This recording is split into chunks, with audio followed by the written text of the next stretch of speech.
तेजी से ये शेयर नीचे आया है, क्या इसमें शॉर्ट के मौके बन रहे हैं या फिर बाय ऑन डिप्स? हालांकि रिस्की थोड़ा सा है, लेकिन आपकी सलाह क्या होगी? नहीं तो देखिए, जहाँ पे भी कुछ न्यूज़ फ्लो थे कि फ्यूचर में कुछ डेवलपमेंट्स आएँगे और जिसकी वजह से कंपनी में परफॉर्मेंस आ सकता है, उन सभी में भी मैंने देखा है कि कुछ अच्छी खासी प्रॉफिट टेकिंग हो रही है, क्योंकि थीमेटिक स्टॉक्स जो होते हैं उसमें ऐसे मौके में कुछ शॉर्ट की पोजीशन बनती है। करंट लेवल्स तो अगर देखा जाए तो आज के दिन में जो इसमें सेल ऑफ है वो अनएक्सपेक्टेड था कि 5% जितना स्टॉक गिर जाए, क्योंकि काफ़ी अच्छे टेक्निकल ब्रेकआउट में स्टॉक था, उसके बाद ये गिरा है। बट अगर मैं कंप्लीट फॉर्मेशन को अगर कंसीडर करता हूँ, तो फिर मुझे लगता है कि ये स्टॉक गिर के वापस एक बार 410, 420 तक भी आ सकता है। तो करंट लेवल से भी 5%, 7% की गुंजाइश है कि ये स्टॉक करेक्शन दे सकता है। तो इसी वजह से मुझे लगता है कि इन लेवल्स पे बाय ऑन डिप्स की स्ट्रैटेजी बिल्कुल फॉलो करनी चाहिए, लेकिन काफ़ी इंपॉर्टेंट सपोर्ट्स के करीब जाके इसे खरीदें। करंट लेवल से मैं कहूँगा कि अवॉइड करें। ठीक है, खरीदना है तो आप 420 के आसपास खरीदिएगा। और ये जो शेयर है वायदा में दूसरा सबसे ज़्यादा गिरने वाला शेयर है।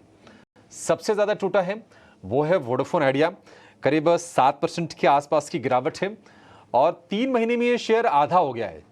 जून में करीब 18.5 रुपये के आसपास का भाव था, अब ये 9 रुपये के आसपास आके स्ट्रगल कर रहा है। आज 9 रुपये के नीचे भी एक बार के लिए नीचे आया था, वहां से हल्की सी रिकवरी है, 9 रुपये 20 पैसे के आसपास का भाव है। आज क्या टेंशन आई है, क्योंकि लगातार बुरी खबरें आ रही हैं वोडाफोन आइडिया के लिए।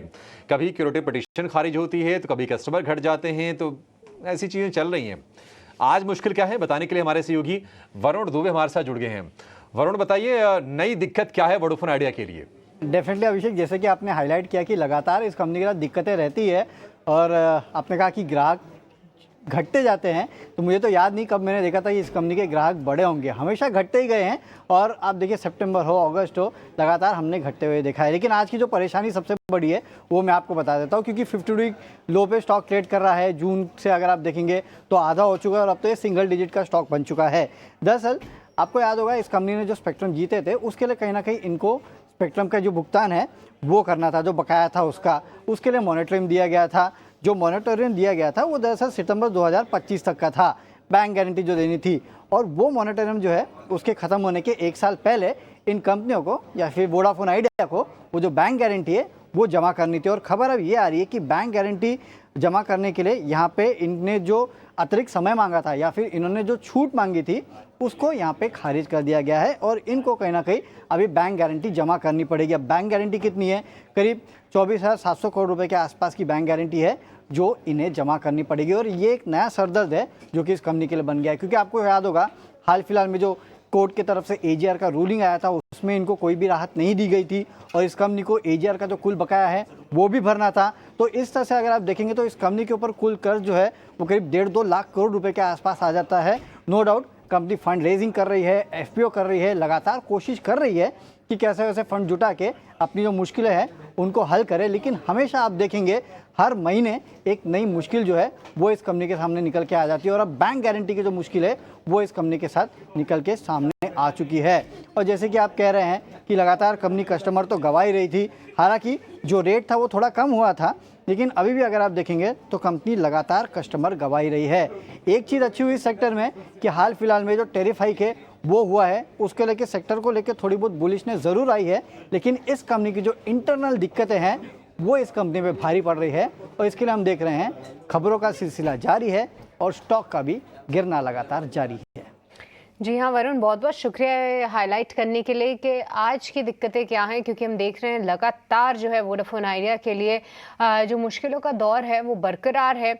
और अब आप देखिए एजीआर या फिर बैंक ड्यूज़ के भुगतान के चलते जो है ये स्टॉक में वीकनेस है। और साथ ही साथ आप देखिए तो पिछले 3 महीने में ये जो स्टॉक है वहाँ पे 50% से भी ज़्यादा की करेक्शन आ चुकी है। इसके मुकाबले अगर आप फंडामेंटली मजबूत भारतीय एयरटेल को देखेंगे तो ऐसे गिरते बाजार में भी लगभग 1.5% की तेज़ी जो है ये स्टॉक होल्ड कर रहा है। तो क्लियरली आप देख सकते हैं कि किस तरीके से ऐसे बाज़ार में भी जो कुछ एक सेलेक्ट कंपनीज़ हैं उनको जो है मार्केट रिवॉर्ड करता हुआ दिख रहा है। पर इस बीच एक बार फिर से निफ्टी बैंक पे नज़र डाल लेते हैं, क्योंकि वहाँ पे अब 1100 अंकों से ज़्यादा की गिरावट है। कुछ समय पहले एकाएक इतना बड़ा स्पाइक हमने आते हुए देखा, मात्र 100 अंकों की गिरावट रह गई थी निफ्टी बैंक में, पर उन स्तरों से आप क्लियरली अब देखिए और भी ये गिरावट बढ़ती हुई और निफ्टी 50 भी फिलहाल डे लो के काफ़ी करीब है। पर चलिए इसी के साथ एक और बार वक्त हो चला एक छोटे से ब्रेक का। आप कहीं मत जाएगा, ब्रेक के उस पार जब हम लौटेंगे तो हमारे एक्सपर्ट से समझेंगे